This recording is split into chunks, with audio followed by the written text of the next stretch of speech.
উফ, জলটা কি ঠান্ডা, হাত দুটো যেন বরফ হয়ে যাচ্ছে। ওমা, তুমি তো কখন থেকে বাসন মেজেই যাচ্ছ আর শেষ হবে না।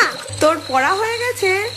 ওমা শোনো, আমি এবার থেকে পড়াশোনা করবো না, আমি তোমার হাতে হাতে কাজ করে দেবো। তুই পড়াশোনা না করে এই সব কাজ করলে বড় হতে পারবি তো?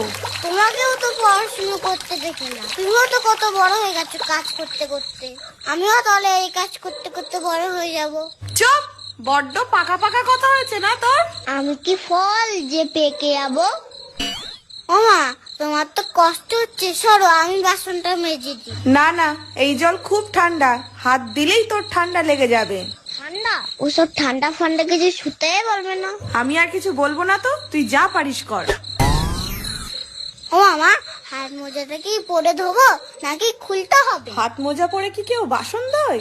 তাহলে খুলেই ফেলি।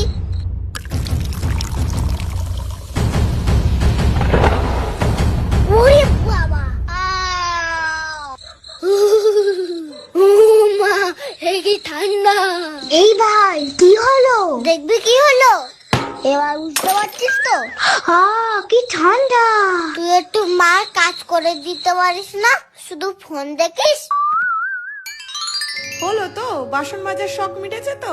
ওমা, তোমার কত কষ্ট হয় বলো, এই ঠান্ডা জলে বাসন মাজছো, কাপড় কাচছো। না রে বাবা, আমার কোনো কষ্ট হয় না, তোরা শুধু ভালো করে পড়াশোনা কর, এতেই আমি শান্তি পাবো। এই পড়াশুনো দেখছি তো পিছনই ছাড়বে না, আবার সে পড়াশুনো করতে হবে, দুধ ভাল লাগে না।